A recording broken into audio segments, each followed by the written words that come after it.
Raghava చద్దాని Aam Aadmi party రాజ్యసభలో ఉపనేతగా తీసేయడానికి ప్రధాన కారణం ఆయన పంజాబ్ సమస్యల గురించి మాట్లాడడం కాదు అన్న విషయం ఇప్పుడు బయటకు వచ్చింది. ఆ పార్టీకే చెందినటువంటి హర్యానా మాజీ అధ్యక్షుడు నవీన్ జైహింద్ అనే వ్యక్తి మాట్లాడుతున్నారు. ఆయన ఏమంటున్నాడంటే, ఢిల్లీ ఛత్తీస్గఢ్లో రాఘవ్ చద్దాని ఒక రహస్య గదిలో పెట్టి కొట్టారు, కోడి పుంజిలా నిలబెట్టి మరీ కొట్టారు. ఆయన ఒక మాల్దారు, రహస్యాలు తెలిసినటువంటి వాడు, ఒక మాల్దారు, డబ్బున్నవాడు. అంటే చద్దాకే, ఆమ్ ఆద్మీ పార్టీకి, అలాగే అరవింద్ కేజ్రీవాల్కి చెందినటువంటి రహస్యాలన్నీ తెలిసినటువంటి వాడు. అందుకే ఆయన కొన్ని విషయాల్లో వాళ్ళ మాట వినలేదు.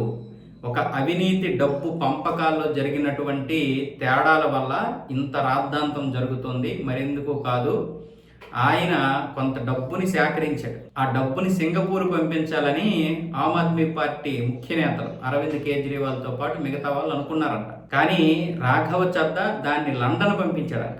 మీకు అర్థమవుతుందా వీళ్ళు ఎంత అవినీతి పరులో? బయటికి వచ్చి నీతి వాక్యాలు చెప్తుంటారు ఒక్కొక్కరు. ఇప్పుడు ఈ డబ్బు లండన్ వెళ్ళడం వల్ల వచ్చినటువంటిదే. అంటే ఖలిస్తానీ కోసం వీళ్ళందరూ మొత్తానికి పాటు పడుతున్నారు. ఖలిస్తానీ అంటే పంజాబ్ని సపరేట్గా ఒక రాష్ట్రం చేయడానికి లోపాయికారికంగా కేజ్రీవాల్ ఒప్పందం చేసుకున్నాడు. ఇంతకుముందు కూడా దీని గురించి మాట్లాడుకున్నాం మనం ఎలక్షన్ సమయంలో. అదే బీజేపీ ఆరోపిస్తే మాత్రం అది కావాలనే ఒక ప్రాపగాండా, ఎన్నికల స్టంటు అంటారు. మరి ఇప్పుడు ఇదేంటిది? అయితే ఇంకా దీని గురించి పూర్తి నిజాలు బయటికి రావాలి. ఒక్కొక్కటి బయటకు వస్తూ ఉంటుంది. ఆమ్ ఆద్మీ పార్టీలో ఒక గొప్ప రాజ్యసభ నేతను చూసామనుకున్నాం. తర్వాత ఆయన్ని అదే పార్టీ వాళ్ళు తొలగించారు. ఎందుకు తొలగించారో అర్థం కాలేదు మనకి. ఆ తర్వాత వాళ్ళు వచ్చి పంజాబ్లో జరుగుతున్నటువంటి సమస్యల విషయంలో మాట్లాడటం లేదు, ఆయన సమోసాల గురించి మాట్లాడుతున్నాడు, అందుకే మేము ఆయన్ని తొలగించామని చెప్పారు. కానీ ఇప్పుడేంటి అంటే, ఇప్పుడు నవీన్ జైహింద్ చెబుతున్న దాని ప్రకారం అవినీతి సొమ్ముని పంపకాల విషయంలో వీళ్ళలో ఒక కొట్లాట జరిగింది.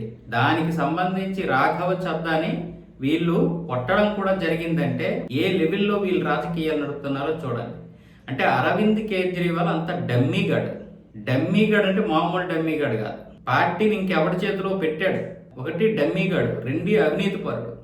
పేరుకే సామాన్యుడు, ఒక ఉద్యోగం నుండి వచ్చాడు, సామాన్యుడు, తొక్క తోలు అన్నారు. ఈ 10 సంవత్సరాల్లో ఎంత అవినీతి చేయాలో అంత అవినీతి చేశారు. ఖలిస్తానీ ఉగ్రవాదుల కోసం డబ్బు సేకరించడమే కాకుండా పంజాబ్ని కూడా తాకట్టు పెట్టేస్తున్నాడు వీడు. ఇలాంటి వాళ్ళు బయటకు వచ్చి పార్లమెంట్లోనూ లేకపోతే రాజ్యసభలోనూ మాట్లాడతారు. మరి రాఘవ చద్దాది తప్పుందా లేదా అన్న విషయం ఇంకా మనకు తెలియలేదు. ఇది ఎంతవరకు నిజమన్నది కూడా ఇంకా రాఘవ చద్దా దీని గురించి మాట్లాడలేదు.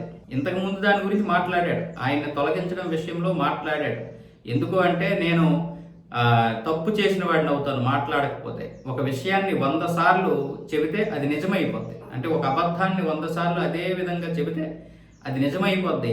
ఆ భయంకరమైనటువంటి పరిస్థితి రాకూడదని నేను ముందొచ్చి నేను వాళ్ళని దీన్ని ప్రొటెక్షన్ చేస్తున్నాను, డిఫెన్స్ చేసుకుంటున్నానంటూ ఆయన వచ్చి సోషల్ మీడియాలో పోస్టులు పెడుతున్నాడు కదా.